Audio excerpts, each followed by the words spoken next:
Assalamualaikum warahmatullahi wabarakatuh. Di sini kami dari kelompok 8 akan mempresentasikan hasil kerja kelompok kami mengenai garis besar distribusi transmisi tenaga listrik yang berfokus kepada transmisi tenaga listrik secara umum. Untuk anggota kelompok, saya sendiri, Bapak Putra Almeida, NPM 20105011053.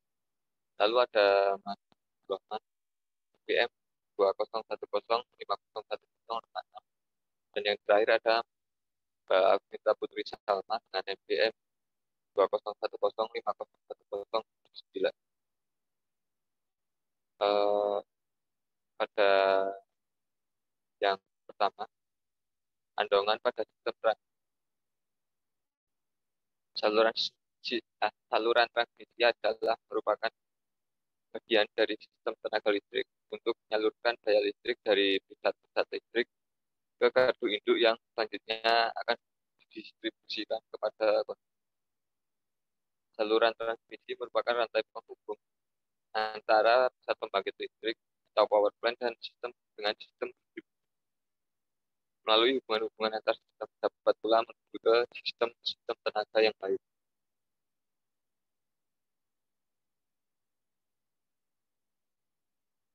Jenis kawat penghantar yang biasa digunakan pada saluran transmisi merupakan kawat tembaga dengan konduktivitas 100%. Kawat tembaga yang konduktivitasnya 9,5% atau kawat aluminium dengan konduktivitasnya 61%.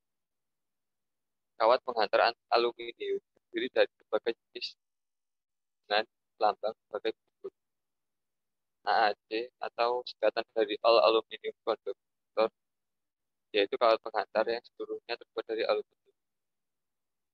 AAAC atau All Aluminium Alloy Conductor, yaitu kawat penghantar yang seluruhnya terbuat dari campuran aluminium.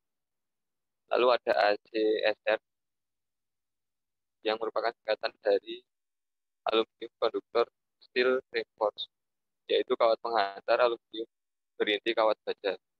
Lalu yang terakhir ada ACAR atau Aluminium Conductor Alloy Reinforced, yaitu kawat penghantar aluminium yang berkuat dengan logam campur.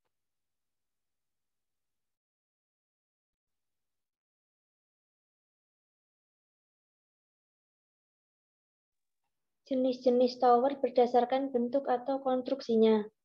1. Lattice tower.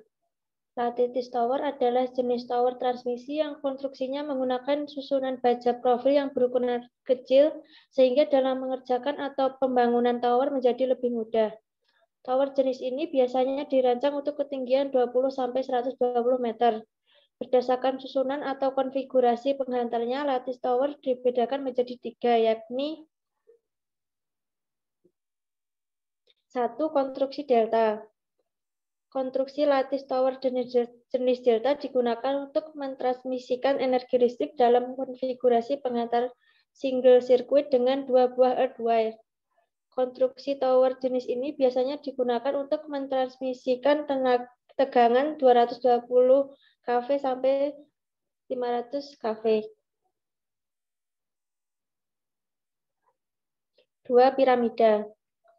Konstruksi lattice tower jenis piramida digunakan untuk mentransmisikan energi listrik dalam konfigurasi penghantar double circuit.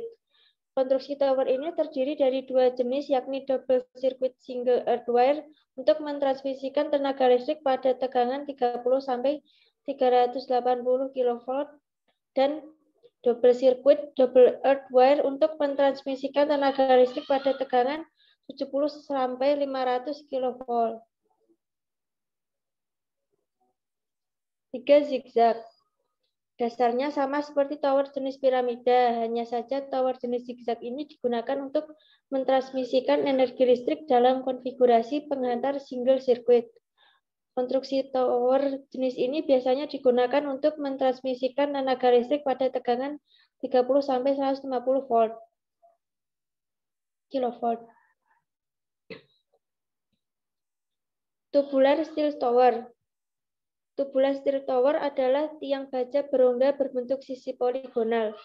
memiliki konstruksi baja belahan berbentuk setengah atau sepertiga lingkaran bergantung pada diameter yang kemudian melalui proses penyatuan penyambungan dengan pengelasan khusus.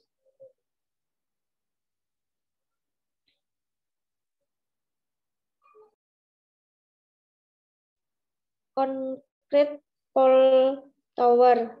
Concrete pole tower adalah tower transmisi dengan konstruksi berupa beton. Tower jenis ini biasanya berjenis tower H dan tower I seperti pada gambar. Tower ini memiliki konfigurasi penghantar single circuit dan double circuit. Tower ini sering digunakan pada wilayah perkotaan karena tidak memakan tempat terlalu banyak dan juga biayanya lebih murah dari tiang baja. Tower jenis ini biasanya digunakan untuk transmisi 30 kV sampai 110 kV.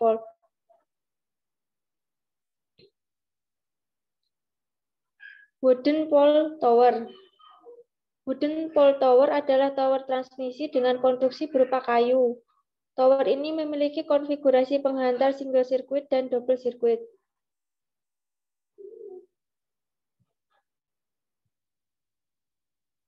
Jenis tower berdasarkan fungsinya. Untuk jenis tower berdasarkan fungsinya, yang pertama itu ada dead end tower, yaitu tiang akhir yang berlokasi dekat gardu induk. Tower ini hampir sepenuhnya menanggung gaya tarik. Dan yang kedua ada section tower, yaitu tiang penyekat antara penjumlah tower penyangga dan penjumlah tower penyangga lainnya. Yang ketiga, suspension tower, yaitu tower penyangga. Tower ini hampir sepenuhnya menanggung berat, umumnya tidak mempunyai sudut belokan. Kemudian ada tension tower. Tower ini menanggung gaya tarik yang lebih besar daripada gaya berat, umumnya mempunyai sudut belokan.